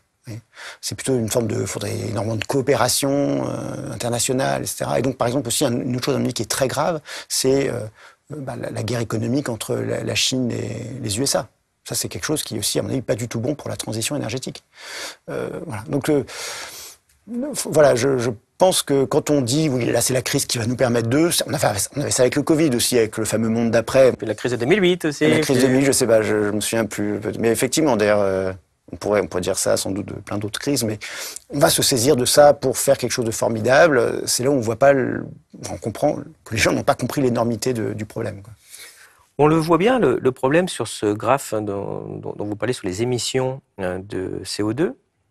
Donc ça, c'est évidemment une courbe qui ressemble au mix énergétique, pour des raisons assez évidentes, puisqu'on fait l'énergie avec des énergies fossiles qui font du CO2. Donc c'est les émissions annuelles de CO2 dans le monde. Et ce qui est intéressant, c'est que voilà, on s'est amusé à couper ça en 4 parties égales. On s'aperçoit que le quart des émissions de la planète, le premier quart, il a fallu 110 ans pour les faire, mais le deuxième quart, il a fallu 21 ans dans les années 70 pour le faire. Le troisième quart, il a fallu seulement 16 ans dans les années 90. Et le dernier quart, dans les 13 dernières années. Autrement dit, dans les 30 dernières années, l'humanité a mis la moitié de toutes ses émissions. Il y a 30 ans, c'était Kyoto. Donc, il y a 30 ans, on a dit il y a un énorme problème, il faut faire quelque chose. Et en ces 30 ans, on a émis autant que les siècles précédents, en tout cas au moins le siècle précédent, la découverte du problème. Et on voit évidemment qu'il n'y a pratiquement aucune inflexion, un tout petit peu avec le Covid, et encore ça a quand même monté, évidemment. On a l'impression qu'en effet, il y a beaucoup de discours, ce qu'on disait, il y a beaucoup de rêves, beaucoup d'utopies, mais qu'en pratique, il y a assez peu de changements. Donc finalement, est-ce que tous ces travaux de transition énergétique, sur le GIEC aussi, vous avez compté combien de fois le GIEC avait parlé de transition énergétique dans son dernier rapport ? Alors, le document du groupe 3 du GIEC, le dernier rapport, c'est un gros PDF de 2900 pages. Il y a 2400 fois le mot transition et il y a 23 fois le mot décroissance. Donc c'est vrai que moi, c'est pour ça aussi que la notion de transition m'horripile, c'est qu'en fait, ça met un peu sous le boisseau d'autres manières aussi de poser le problème. Est-ce que c'est une forme de morphine pour se dire, ouais, attendez, bougez pas, il va y avoir des solutions alors qu'on ne fait pas ce qu'il faut du tout pour commencer à traiter le problème ? Je pense que la transition, une fois encore, le rapport du GIEC, il faut voir 2900 pages, il y a de tout là-dedans. Il y a à boire et à manger, il y a des chapitres qui sont hyper intéressants, par exemple sur l'industrie, très empirique, où on voit ce genre de graphique et plein d'autres. Et donc, et puis à côté de ça, il peut y avoir d'autres chapitres, c'est fait par plein de gens différents aussi, qui travaillent pas forcément ensemble. Il y a d'autres chapitres qui sont dans un discours très incantatoire, effectivement, sur la transition. Ça existe aussi. Voilà. Donc c'est vrai que on peut pas. Quand vous entendez un expert qui vous dit le rapport du GIEC dit que, vous pouvez être sûr qu'il n'a pas lu le rapport du GIEC parce que le rapport du GIEC dit plein de choses. Voilà. Et différentes parfois, pas forcément en raccord toujours. Mais pour ce qui est de la notion de transition, c'est un peu ce que je disais en introduction. Oui, ça a servi, à mon avis, c'est un peu le violon sur le paquebot du Titanic, quoi. Si vous voulez, sur le pont du Titanic, c'est un petit peu ça, quoi. C'est on est en train de faire la transition, elle arrive, elle va bientôt arriver, voilà. Et on a la même chose avec l'idée de prise de conscience. Ça, c'est un truc qui m'a toujours énervé depuis longtemps parce que en fait, je suis historien et j'aime pas l'idée condescendante du passé, quoi. C'est-à-dire, par le passé, on se serait un peu fichu de l'environnement, et puis là, maintenant, on a pris conscience d'eux. Et ça, c'est un discours qui est omniprésent. Depuis, sans doute depuis au moins les années 70, parce que, par exemple, le Congrès, en 1971, dit c'est l'année de la prise de conscience environnementale. Et on entend cette idée répétée à chaque c'est devenu une sorte de marronnier, quoi. Et vous voyez, depuis qu'on a conscience, depuis, mettons, les années 90, la création du GIEC, Kyoto, etc., malgré la conscience, c'est ce que vous dites, on a émis autant de CO2 que tout ce qu'on avait émis depuis le début de l'histoire d'industrialisation. Donc c'est vrai que cette vision très gratifiante de nous-mêmes sur là maintenant on a conscience et donc il va se passer quelque chose, c'est une vision qui est fausse, en fait, qui ne marche pas du tout. Et en fond, cette question, ça n'a aucune importance. Enfin, c'est pas du tout ça la question, quoi. Et alors, des fois, j'entends aussi, oui, mais cette transition, il faut la faire. Et donc, toi, là, tu nous casses le moral d'une certaine manière. Et puis, politiquement, qu'est-ce que ça veut dire à quoi ça sert ce que tu dis? J'en sais strictement rien. Je sais pas du tout à quoi ça sert, mais ce qui est sûr, c'est qu'il faut bien voir que ce qui se passe dans le monde dépasse largement tous les intellectuels, commentateurs, quand ils parlent de ça.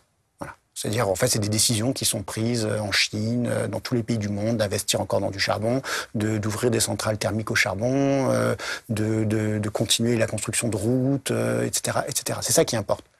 Et ça dépasse largement. Donc c'est pour ça que, d'une certaine manière, je comprends ce groupe 3 du GIEC qui montre, oui, c'est possible, il y a des chemins qui nous permettraient mais à un moment ou à un autre, il faut dire, oui, c'est possible, mais de fait, ça ne va pas avoir lieu. Et il faut en avoir vraiment bien conscience, quoi. Et peut-être ça permet de se secouer aussi davantage, quoi. Ceci étant, le GIEC se rend quand même compte que ces hypothèses de forte baisse des émissions sont quand même très optimistes. Et donc, il parle d'autres pistes possibles, en particulier ce qu'il appelle les émissions négatives. Donc, autrement dit, la mise en place de techniques qui permettraient de prendre du CO2 dans l'atmosphère pour le remettre dans le sol. Qu'est-ce que vous en pensez? Alors, j'en pense que, en gros, le GIEC, on leur demande des trajectoires qui permettent de ne pas dépasser 1,5 degré ou 2 degrés. Et au bout d'un moment, ils sont obligés d'inclure ce genre de technologie pour pouvoir dire qu'il y a des trajectoires possibles. Le problème, c'est que ces techniques-là, elles sont pas du tout au point. D'ailleurs, eux-mêmes le disent, d'une certaine manière. Et c'est pas prêt, quoi. Et même au fond, quand on y réfléchit, on a investi des centaines, des milliers de milliards de dollars depuis un siècle pour sortir le carbone du sol.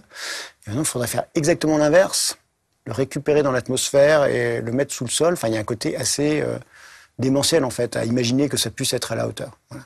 Donc c'est vrai que ça fait partie de ces technologies, là pour le coup trompeuses, quoi, où on pense qu'il y a une solution technologique, innovation, qui nous permettent de ne pas dépasser les fameux 1,5 degré.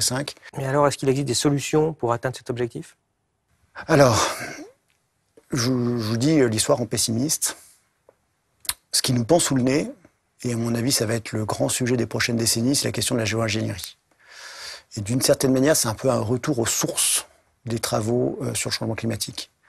Le premier rapport officiel remis à un président de la République, c'est en 1965, c'est au président Johnson. Il y a un rapport qui est remis sur le changement climatique, le CO2, le changement climatique. Nulle part il est fait état de problèmes de décarbonation. Il ne parle pas de ça. C'est Roger Revel, un grand climatologue, qui en parle, celui qui a bien étudié le cycle du carbone grâce aux isotopes et qui montre qu'en fait le carbone s'accumule dans l'air et n'est pas dissous par les océans comme on le pensait. Il dit on va pouvoir peut-être mettre sur les océans des particules réfléchissantes qui renverront une partie de l'énergie solaire donc dans l'espace. Et en fait, depuis donc 1965, on a beaucoup parlé de transition, mais c'est pas passé grand-chose. Et donc à terme, en fait, on va être obligé de reparler malheureusement de géo-ingénierie. Alors, les propositions qui sont faites par les scientifiques, c'est d'envoyer des particules soufrées dans la stratosphère, très haut, donc au-delà de 20 km. Ça coûte pas extraordinairement cher, semblerait-il. Quand on lit leur papier, c'est quelques milliards d'euros par an, c'est pas grand-chose. Ça permet de compenser une petite partie du réchauffement. Ça peut paraître absolument atroce en termes philosophiques, en termes même de risque, parce que on ne maîtrise pas très bien ce qu'on fait quand on fait ça. Il y en a qui expliquent que ça pourrait un peu modifier le cycle des moussons, qui est quand même assez vital pour des milliards de gens sur la planète. Donc là, on commence vraiment à toucher à de grands équilibres, c'est assez inquiétant. L'autre problème, c'est qu'une fois qu'on fait ça, la motivation pour diminuer les émissions de CO2 baisse. Donc c'est pas a priori propice à faire une transition énergétique, là, pour le coup. Donc on va continuer comme avant, c'est ça le risque. Et qu'une fois qu'on rentre là-dedans, on est obligé de continuer. Parce que si on s'arrête, la teneur en CO2 de l'atmosphère continue de croître, et donc si on s'arrête, il y a un effet de rattrapage absolument catastrophique. Et donc là, le vivant a encore moins le temps de s'habituer. Et puis enfin, ça ne résout pas la question de l'acidification des océans. Donc il y a tout plein de problèmes. Mais moi, ce qui m'inquiète beaucoup, c'est que quand on voit les canicules de plus en plus graves en Inde, et puis pas qu'en Inde d'ailleurs, est-ce qu'à un moment, la population ne sera pas acculée au fait d'accepter ce genre de choses absolument délirantes, quoi. Et je dirais que ce serait un peu la trajectoire, finalement, ce serait la continuation de la trajectoire historique de la modernité depuis 2 siècles. Où, en fait, on a un problème, on le déplace plus qu'on le résout. C'est-à-dire, moi, je veux donner 2 exemples. La question des engrais chimiques, des engrais artificiels. quand on y réfléchit, c'est quelque chose d'énorme. On a transformé l'écologie de tous les sols des terres agricoles, en mettant de l'azote synthétisé à partir de l'air dans le sol. Ce serait peut-être, d'une certaine manière, c'est aussi choquant, quoi. Voilà. Et on l'a fait. Pareil pour les pesticides. Maintenant, on se lamente du fait qu'il y ait de moins en moins d'insectes, et c'est catastrophique, là. C'est-à-dire, on a des diminutions de la biomasse d'insectes volants dans les pays agricoles, en Allemagne, en Angleterre, en France aussi, hein, c'est la même chose, de l'ordre de 2/3 des insectes volants qui disparaissent en 30 ans. Donc c'est absolument faramineux. Ça va avoir des effets en cascade sur la biodiversité absolument gigantesques. Parce que la biomasse des insectes, c'est une grosse partie de la biomasse vivante quand même. Donc là, ça nous semble atroce. En même temps, c'était le but. C'est-à-dire, il y a des publicités dans les années 1950, des panneaux publicitaires qu'il y avait aux États-Unis où, quand on rentrait dans un certain État, on disait par exemple, Idaho, no flies in Idaho, plus de mouches dans l'Idaho. C'était ça le but. On a réussi d'une certaine manière. Et donc j'ai peur qu'en fait la géo-ingénierie, qui pour l'instant paraisse choquante, ça soit juste un autre exemple de ces trucs énormes qu'on a fait sur la nature. En toute connaissance de cause, quoi. C'est ça qui m'inquiète un peu. D'autant que la difficulté aussi, c'est que là, on parle des émissions de l'humanité, mais en fait, elles sont très concentrées dans les pays riches et même, comme on le disait tout à l'heure, dans les plus riches des pays riches qui prennent l'avion, qui ont des 4x4, etc. Ici, j'ai eu envie de vous faire réagir sur ce graphique. Alors, il montre finalement où était le niveau de CO2 dans l'atmosphère qu'on mesure en parties par million. Donc, il était de 280 parties par million avant que l'industrie se développe. Il est aujourd'hui à un peu plus de 410. Donc, on voit qu'on a pris 130 ppm dans l'atmosphère. Donc, la concentration de CO2 dans l'atmosphère a augmenté. Ça, on le comprend. Mais ce qui est intéressant, c'est de voir, mais finalement, quelle est la part de chaque pays ou de chaque zone dans cette augmentation. Et on voit que les États-Unis représentent presque un tiers de l'augmentation, l'Europe 40% de l'augmentation, rien que la Chine en fait presque 20%. Ouais, finalement, vous avez quelques zones qui ont énormément pollué, mais évidemment, l'Afrique, l'Indonésie, l'Amérique du Sud ont assez peu pollué, donc c'est assez difficile de dire à ces pays, bon, faut peut-être pas trop vous développer là parce que ça pollue, quand on s'est quand même goinfré nous-mêmes pour se développer. Tout à fait. Ouais. Ce dernier graphique, puisqu'on prépare toute une série sur le climat à la rentrée sur Elucide pour expliquer un peu en détail tout ce qui se passe, est quand même extrêmement intéressant, parce qu'à gauche, c'est l'évolution des émissions en France de CO2, ça vient du ministère de la Transition énergétique. Vous regardez combien on émet, vous dites, bon, regardez, on a quand même réussi, depuis 2005, à baisser les émissions, c'est bien. Mais évidemment, quand on fait ça, on regarde juste ce qui était mis en France. Mais évidemment, ce qu'il faut, c'est rajouter ce qu'on a consommé en France. Puisqu'autrement dit, on a externalisé la production en Chine pour faire des produits. Et puis les produits qu'on faisait chez nous avant et qui polluaient chez nous, aujourd'hui, ils polluent en Chine et on les achète. Donc quand on rajoute en rouge ce qu'on importe, on s'aperçoit que finalement, les émissions, en gros, elles stagnent, quoi. Bon, elles ont un tout petit peu baissé, suivant comment on mesure, mais en tout cas, qu'on n'est pas du tout sur des émissions, c'est une baisse flagrante des émissions. Ça, il y a plein de choses importantes. Bon, premièrement, sur l'aspect très inégalitaire. C'était très très vrai avant, ça tend à l'être un peu moins. C'est-à-dire maintenant, les pays anciennement pauvres commencent à émettre beaucoup de CO2. Mais c'est vrai que si vous prenez, j'avais fait une courbe il y a longtemps, vous preniez les émissions simplement de l'Angleterre et des États-Unis, jusqu'à la fin des années 70, rien que ces deux pays avaient émis la moitié des émissions cumulées. Donc c'est vrai qu'il y a cet aspect, quand même, l'histoire et la responsabilité historique des pays les plus riches est fondamentale, il faut toujours l'avoir en tête. L'autre point important sur ce graphique-là, on voit par exemple quand on parle de nucléaire et de transition énergétique, on peut en discuter, on peut en débattre, mais ce serait peut-être plus important effectivement de parler du commerce extérieur, qui joue un rôle vraiment important dans les émissions de la France. L'autre point important, c'est que par rapport au discours de la transition et de l'innovation, c'est qu'en fait il y a plein de secteurs où il n'y a pas de décarbonation en cours, où il n'y a pas de réduction de l'intensité carbone. Si vous prenez par exemple l'acier, l'intensité carbone de l'acier, elle stagne depuis les années 80, depuis les années 70 même. L'intensité carbone du béton, elle a eu tendance à augmenter, parce qu'on fait du béton de meilleure qualité, donc on met plus de clinker, ce qui émet beaucoup de CO2, et puis aussi il est de plus en plus produit dans des pays où on utilise plus de charbon pour produire le béton. En fait, il y a plein de procédés où il n'y a pas du tout d'amélioration technologique, en fait, quand on prend la masse totale. Ça n'empêche pas qu'on puisse faire imaginer de l'acier super propre à l'hydrogène dans quelques pays très riches, je sais pas, en Suède, peut-être en France, il y a des projets comme ça, faire de l'acier à l'hydrogène. Mais il faut regarder la masse de toutes les aciéries, quoi. Et là, la question de l'innovation et du progrès n'est pas si importante, au fond. Où ça va tellement lentement que c'est pas du tout, disons, en raccord avec les objectifs de décarbonation des fameux 2 degrés, quoi. Enfin, au moment où il y a d'autres innovations, en particulier en 2022, comme on le voit actuellement, c'est-à-dire qu'on vient d'inventer quand même la canicule de printemps, oui. Ce qui est quand même une grande originalité, quoi. Oui. Et qui montre l'étendue du problème. Ça, c'est, en fait, les géologues les climatologues parlaient d'anthropocène, vous savez, cette nouvelle époque géologique, marquée par la prédominance de l'homme. Et ça dit quelque chose de très intéressant, c'est qu'en fait, maintenant, la nature va beaucoup plus vite, la Terre évolue beaucoup plus vite que nous, en fait. Va beaucoup plus vite que l'innovation. Pendant longtemps, on avait l'impression que la nature était relativement stable et puis que c'était l'humanité qui s'agitait, qui avançait, qui inventait, qui découvrait, qui se développait très vite. L'histoire humaine allait très vite et l'histoire de la nature allait très doucement. Et maintenant, il y a une sorte de renversement. Sur ces aspects de grandes infrastructures matérielles, on va pas du tout à la vitesse de la Terre, quoi. C'est ça qui est effrayant, en fait. Alors, justement, j'aimerais bien qu'on prenne un petit moment pour parler d'histoire, puisque c'est quand même votre grande spécialité. Donc, est-ce qu'on peut peut-être faire une fresque de l'évolution de cette sensibilisation du climat, ou en tout cas dans vos travaux, vous montrez qu'en effet, c'est quelque chose de beaucoup plus ancien que ce qu'on pense. Et votre livre s'ouvre même spécialisé sur ce sujet-là, s'ouvre sur Christophe Colomb. Oui. Ça, c'est un livre que j'ai écrit avec Fabien Locher, un collègue du CNRS. Effectivement, ce qui nous a frappé dans les discours contemporains, c'est, on a déjà parlé, le discours de la prise de conscience. Vous disiez, depuis les années 90, finalement, on a continué à émettre, et même beaucoup plus. D'une certaine manière, on pourrait en fait prendre le point de référence beaucoup plus tôt et regarder depuis quand on se préoccupe du changement climatique. Et alors, il y a dans ce livre qui s'appelle Les révoltes du ciel, désolé pour la pub, ça parle en fait d'un grand débat sur le changement climatique, mais qui n'est pas le même que celui qu'on connaît aujourd'hui. C'est un débat autour du cycle de l'eau et pas le cycle du carbone.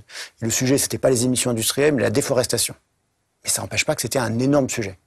Un débat qui a agité les arènes politiques, les arènes savantes. Voilà. Donc c'était vraiment une question extrêmement importante, vivante intellectuellement, scientifiquement. Il y a eu beaucoup de progrès qui ont été progrès scientifiques, la théorie des âges glaciaires, la naissance de la climatologie historique, les premières études scientifiques sur le climat, si vous voulez, c'est en lien avec ce débat sur le changement climatique anthropique, lié au fait qu'on coupe trop d'arbres, en gros, pour dire les choses simplement.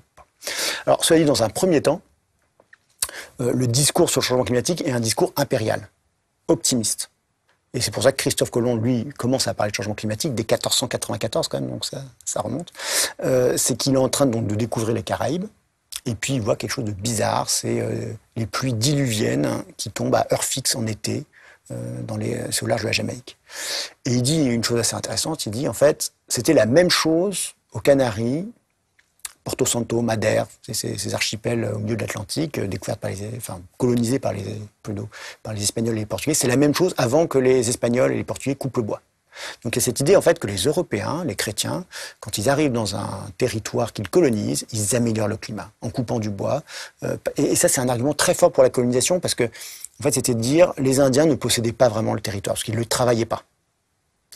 Et c'est parce qu'en fait, ils ont laissé la végétation proliférer, ils ont laissé la nature en déshérence sans vraiment la contrôler, la maîtriser, qu'il y a ce climat pas terrible, parce que c'est un truc péjoratif sur le climat, évidemment, de la Caraïbe. Donc ça, c'est vraiment un argument qu'on va retrouver ensuite dans Nouvelle-France et Nouvelle-Angleterre.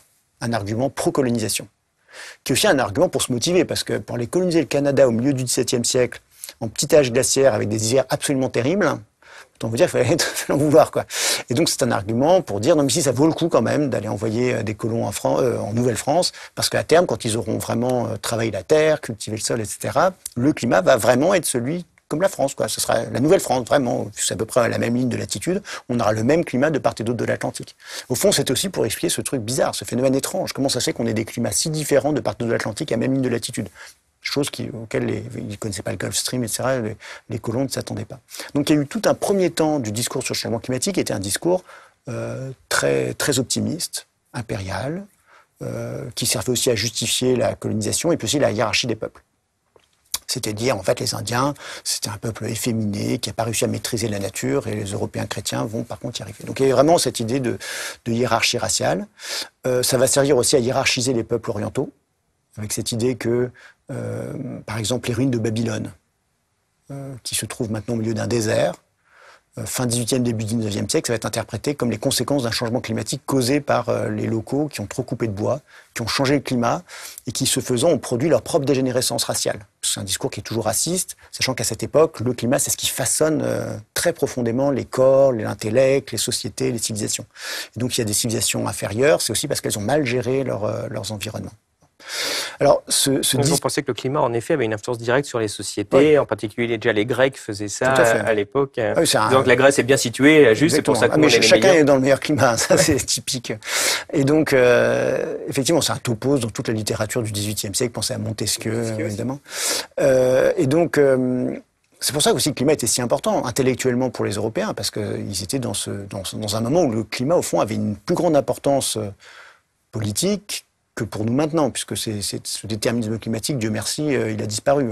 Pas forcément toujours, d'ailleurs. Mais donc, et puis on pensait que c'était agraire aussi. Donc, l'essentiel de la population était paysanne et dépendait au premier chef de la météorologie. C'est des sociétés aussi qui étaient toujours au seuil un peu de la disette. La question de la soudure, c'était une question politique déterminante. Donc, n'importe quel changement de climat était extrêmement périlleux.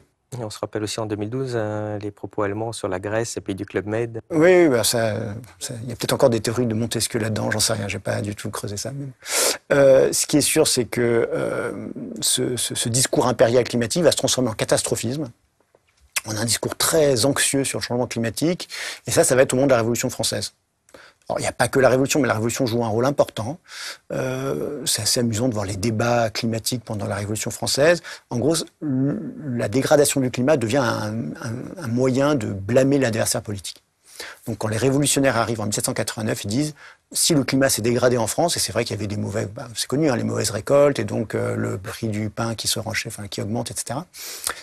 C'est parce que la monarchie a mal géré le climat de la France. Elle a fait dégénérer le climat de la France, et y compris les Français d'ailleurs. Il y a vraiment c'est une accusation très très forte. Si le peuple a faim, c'est parce que la monarchie a mal géré les forêts.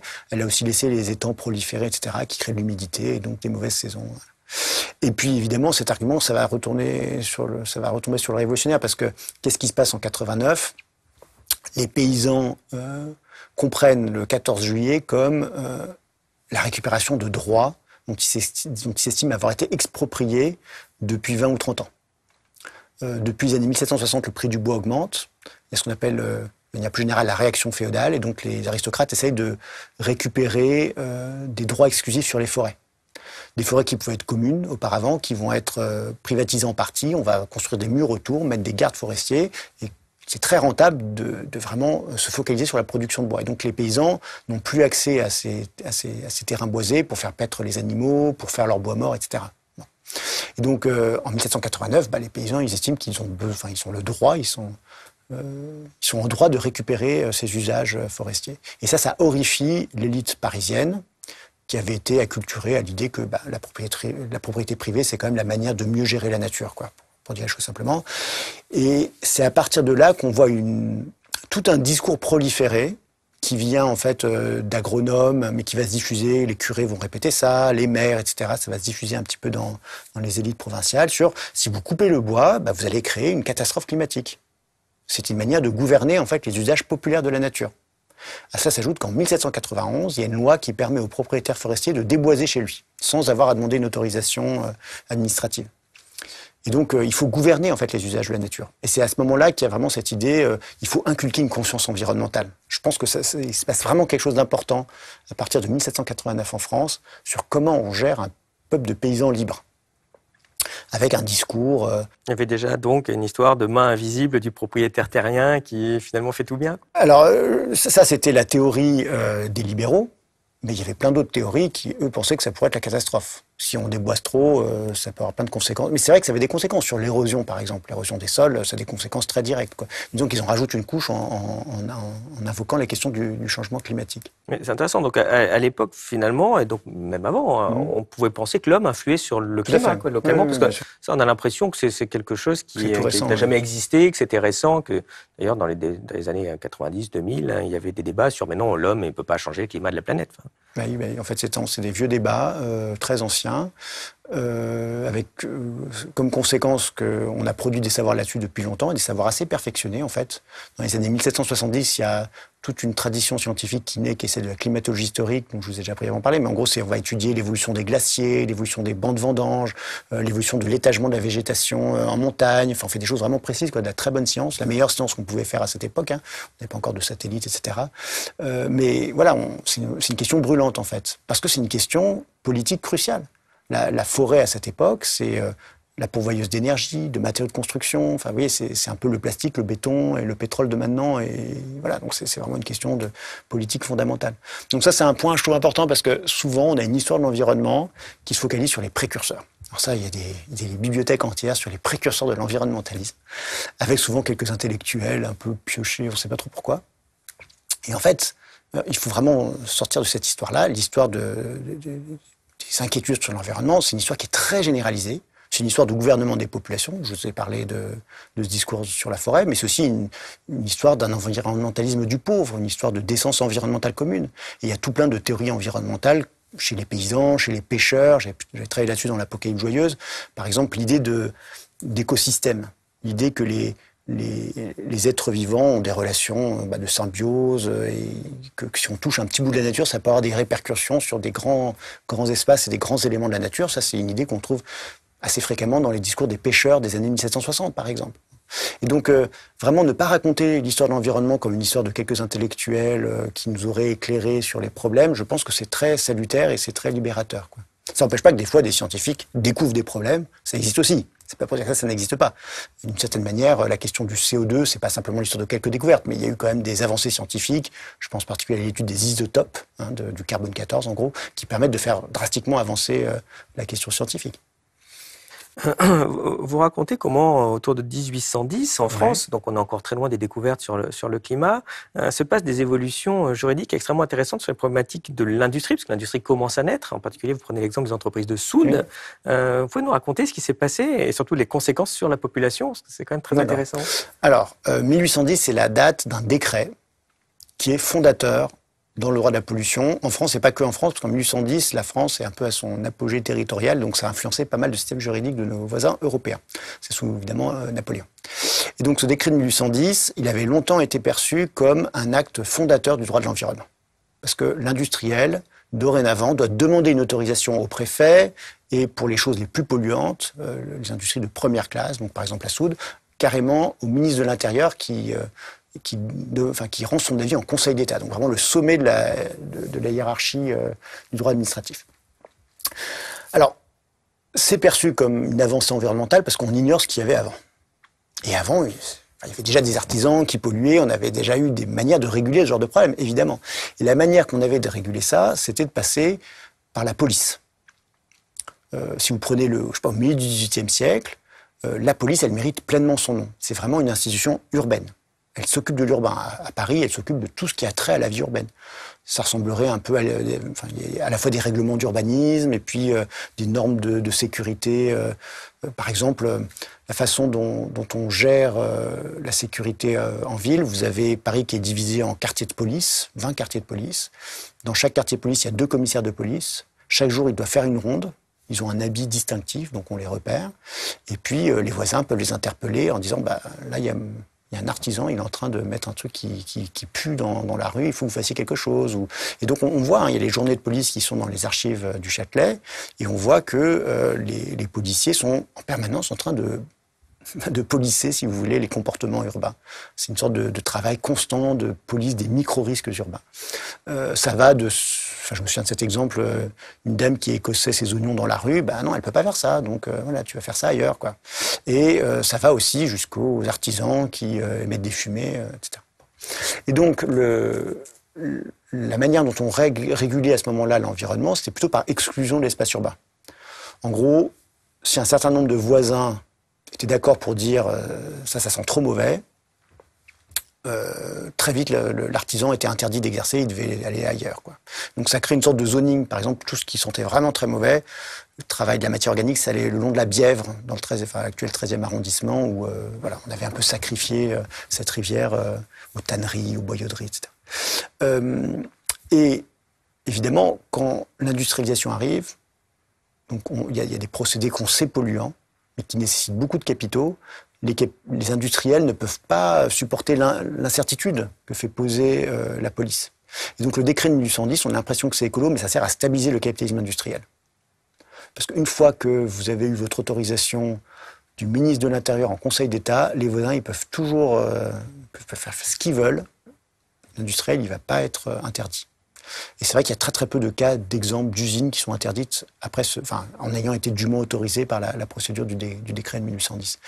Et donc, et surtout, vous expliquez que ces usines sont renvoyées déjà dans les zones les plus pauvres et qu'avant, il pouvait y avoir des indemnisations qui après s'arrêtent justement à cause de ce décret. Alors, si on reprend le cas de la soude, au départ, donc la soude, c'est particulièrement polluant parce que, en gros, vous prenez du sel, de l'acide sulfurique, vous chauffez tout ça dans un four et ça produit énormément d'acide chlorhydrique. Et au départ, cet acide chlorhydrique, on ne sait pas qu'en faire, et donc ça part dans l'atmosphère, et donc ça brûle tout aux alentours.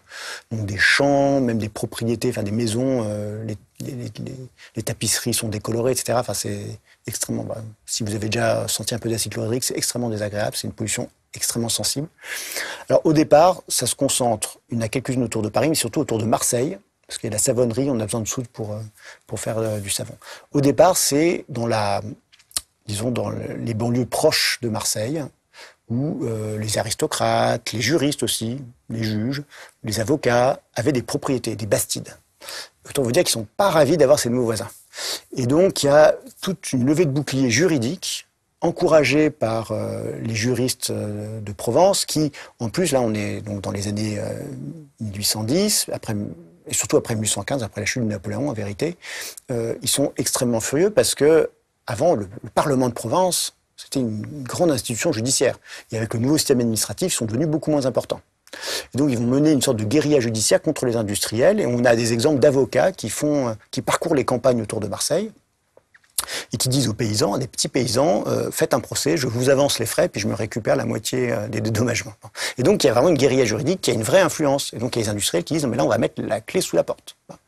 Alors, il y a des systèmes de compensation qui marchent à moitié. Bon, mais ce qui va vraiment changer la chose, c'est le chemin de fer. Parce qu'à partir du moment où il y a les chemins de fer, vous pouvez vous éloigner de vos bassins d'approvisionnement et puis de vos marchés. C'est possible de transporter des choses lourdes à longue distance. Et donc, par exemple, pour la soude, les soudiers vont surtout aller à Salindre, qui est le berceau de Péchinet. Donc, vous voyez la grande inertie aussi, on parlait d'inertie, mais des lieux d'industrialisation. C'est dans les fins des années 1840, si je me souviens bien. Et là, en gros, le propriétaire des usines, son fils va être le maire, le préfet, ça va être quelqu'un de la famille, etc. Enfin, tout est bien verrouillé. Et les paysans sont vite minoritaires aussi, donc ça joue un rôle important. Et puis les ouvriers, eux, c'est ça le plus triste en fait dans cette histoire, c'est qu'il y a très peu de révoltes ouvrières contre des conditions de travail ahurissantes, absolument ahurissantes. Je me souviens d'une enquête parlementaire de 1892, donc tard quand même dans le 19e siècle, donc parlement anglais. Il interroge des ouvriers soudiers anglais. Ils décrivent qu'ils n'ont plus de dents parce que dès qu'il y a ça leur ronge les dents. Ils n'ont pas de cloison nasale parce qu'elles sont perforées par l'acide. Souvent, ils recevaient des projections d'acide.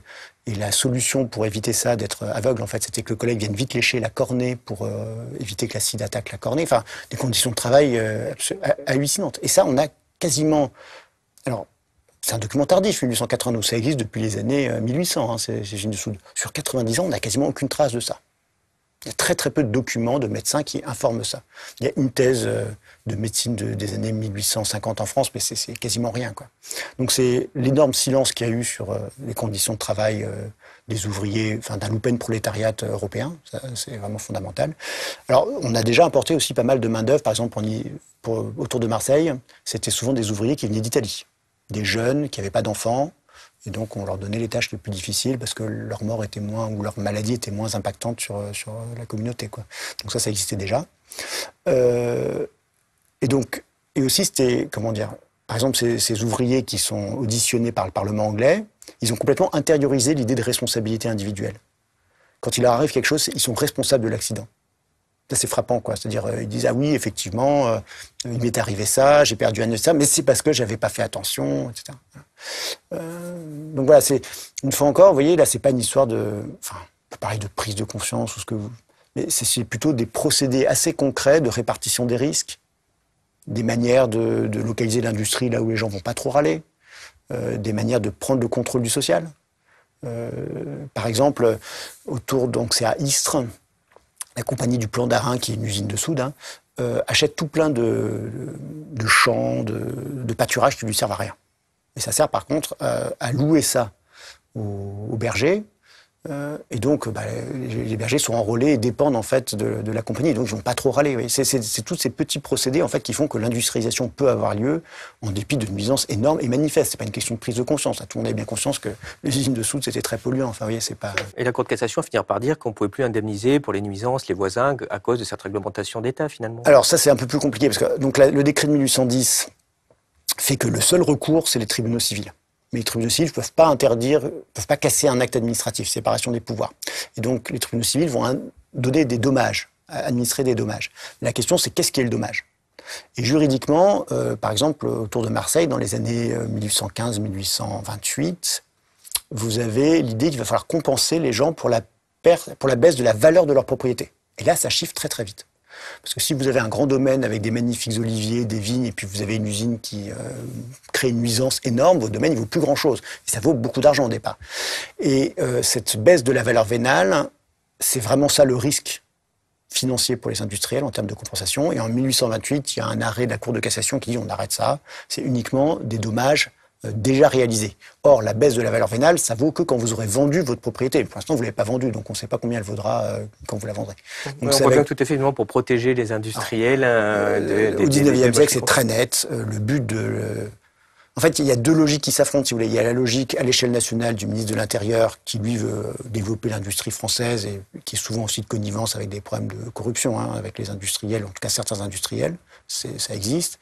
Et puis, il y a la logique locale où, non, vous êtes un juge, vous êtes là pour... Il y a un dommage, vous devez l'indemniser. Et les deux logiques sont en compétition. Ce qui est intéressant, je trouve, c'est qu'on voit que l'idée du pollueur-payeur, cette idée que le pollueur doit payer pour les dommages qu'il crée et que c'est optimal. Ça a été présenté dans les années 70 comme une grande invention des économistes. Il y a un rapport de l'OCDE de 1974 qui dit, voilà, maintenant on a compris ce qu'il faut faire, il faut qu'on mette en place un principe de pollueur-payeur. En fait, ça existait déjà. C'était complètement dans la logique du décret de 1810 et dans la logique de l'article 1382 du Code civil où vous indemnisez pour les dommages que vous causez. Au fond, c'est un principe fondamental du droit. Parce que vous bien comprendre, c'est l'idée de pollueur, payeur, mais toujours pollueur en fait. Exactement, ouais. En gros, c'est ce que les industriels voulaient. Ce qu'ils voulaient, c'est qu'on stabilise leur titre de propriété et qu'on ne leur demande pas d'installer des choses trop compliquées au dernier moment, etc. Voilà. Ce qu'ils veulent, c'est avoir une stabilité là-dessus. Par contre, indemniser des récoltes détruites, c'est souvent dans leur capacité financière, c'est pas un gros problème. À part cas particuliers, comme celui que j'avais beaucoup étudié effectivement autour de Marseille, qui était assez rigolo, parce qu'il y avait vraiment, rigolo et dramatique aussi, parce qu'il y avait vraiment une sorte de mobilisation assez générale de l'élite et des petits paysans marseillais ou autour de Marseille contre les industriels, qui ne venaient pas tous de Marseille évidemment. À la même époque, vous avez d'ailleurs trouvé dans les archives une circulaire de 1821 qui est assez intéressante. Alors c'est ça qui a lancé notre livre avec Fabien en fait. On est tombé sur une circulaire et surtout la réponse à la circulaire. Parce que, donc c'est une circulaire sur le changement climatique.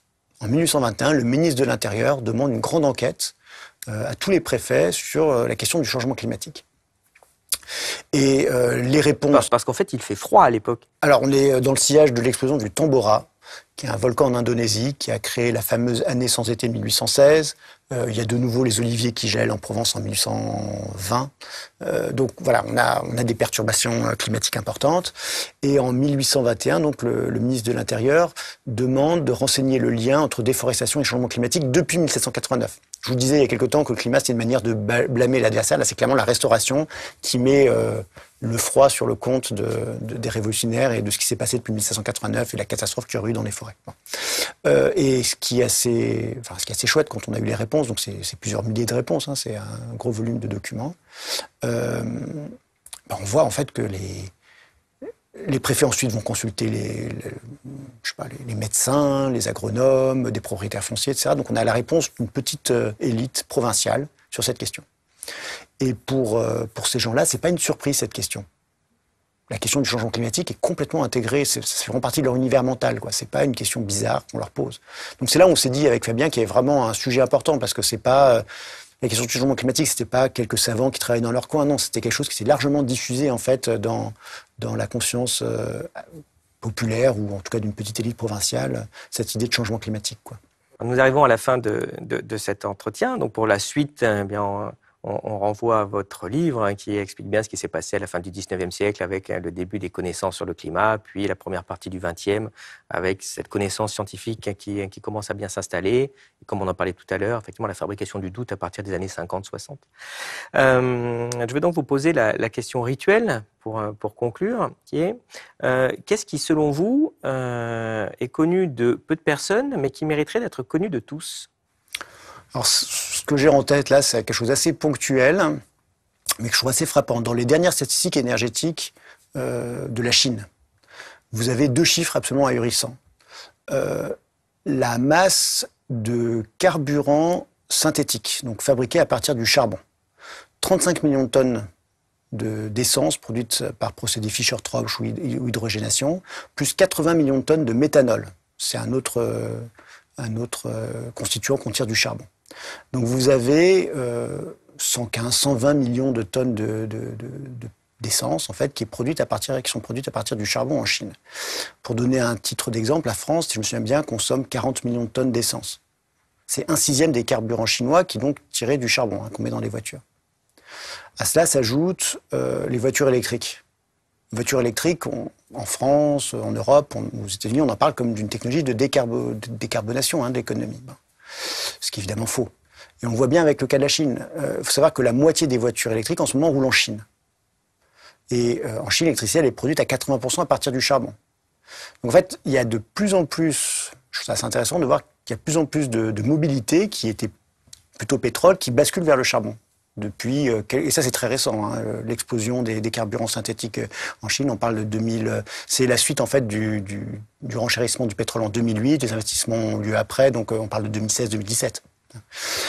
Voilà, donc ça c'est quelque chose qui m'avait beaucoup surpris en regardant les statistiques énergétiques chinoises, et ça permet je trouve de comprendre différemment la question de la voiture électrique, voir que c'est d'abord une technologie de souveraineté énergétique pour la Chine. Récemment, l'Union européenne a voté la fin du moteur thermique en 2035. Ça a été présenté comme une grande avancée pour la cause climatique. Et là, on voit aussi que c'est un problème d'erreur de compréhension, parce que la voiture électrique, ok, vous avez un moteur qui émet pas de CO2, mais il n'empêche que la production de la voiture électrique, elle est encore faite avec de l'acier. L'acier, ça dépend du charbon. La route, si vous avez des voitures électriques, vous avez besoin de maintenir la route, donc vous avez besoin de flux de ciment majeurs. Et donc, une bonne partie du ciment sert à maintenir les routes. Ça, il faut savoir, même si on construit pas de nouvelles routes, les routes sont tout le temps en train de consommer des matières premières, beaucoup de ciment, donc beaucoup de CO2. Donc je trouve que c'est un bon indice du fait, quand on promeut la voiture électrique, qu'en fait on n'a pas du tout envie de résoudre la question du changement climatique.